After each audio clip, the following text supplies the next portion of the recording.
ఇప్పుడు వచ్చే స్థానిక ఎన్నికల్లో కాంగ్రెస్ పరిస్థితి ఎలా ఉండబోతుందండి? కాంగ్రెస్ పార్టీ వచ్చేటువంటి ఎన్నికల్లో ఒకవేళ పార్టీ పరంగా పోతే కాంగ్రెస్ పార్టీ ఘోరంగా ఓడిపోయేటువంటి అవకాశం ఉంది. స్థానిక సంస్థల రిజర్వేషన్ల యొక్క ఓడిపోతే వచ్చే జనరల్ ఎలక్షన్లో కాంగ్రెస్ పార్టీ భూస్థాపితమవుతుంది. కాబట్టి రేవంత్ రెడ్డి వెంటనే మీరు యొక్క ప్రామిసెస్ నెరవేర్చి చట్టసభలో ఆమోదం పొందిన తర్వాతనే ప్రభుత్వ పరంగా రిజర్వేషన్ ఇచ్చిన తరపు పోవాలని డిమాండ్ చేస్తా ఉన్నాం. ఇక్కడ మొన్న ఏదైతే జూబ్లీస్లో కాంగ్రెస్ పార్టీ గెలవడం జరిగింది. సో దీన్ని బేస్ చేసుకొని స్థానిక ఎలక్షన్స్లో ఏదైనా ఉండబోతుంది అనుకోవచ్చు. అదే అనుకుంటున్నాం. ఒక జనరల్ జూబ్లీ ఎలక్షన్స్ ఒక శాసనసభ ఎలక్షన్. రేపు జరిగేటువంటి ఎన్నికలు రాష్ట్ర వ్యాప్తంగా జరుగుతాయి. రాష్ట్ర వ్యాప్తంగా పోటీ చేసేటువంటి వ్యక్తులందరూ కూడా బీసీలే. ఈ బీసీలందరూ ఖచ్చితంగా కాంగ్రెస్ చేసినటువంటి మోసాన్ని గ్రహించి వచ్చేటువంటి ఎన్నికల్లో ఎంపీటీసీ, జడ్పీటీసీ, సర్పంచ్ ఎన్నికల్లో ఈ కాంగ్రెస్ పార్టీ గుణపాఠం చెప్తాము.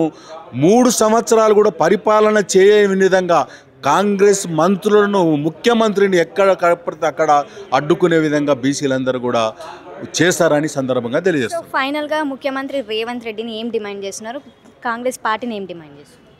ముఖ్యమంత్రి రేవంత్ రెడ్డి అంటున్నాను, అయ్యా నువ్వు the promises made by you in Kamareddy meeting you should implement that the oath given by you. లేకపోతే మీరు పార్టీ పరంగా పోతామో ఖచ్చితంగా మీకు గుణపాఠం చెప్తాము.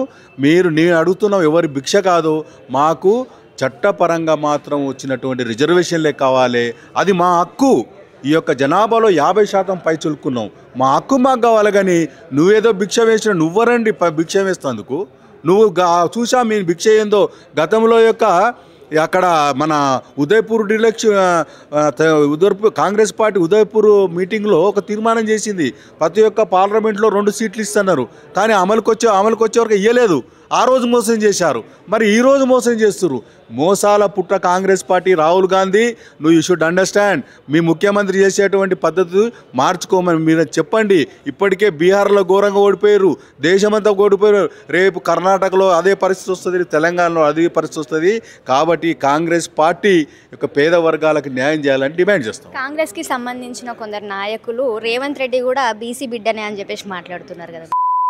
ఉండాలి అయినటువంటి నాయకులకు ఎవరైతే కాంగ్రెస్ పార్టీ నాయకులు ఉండాలి.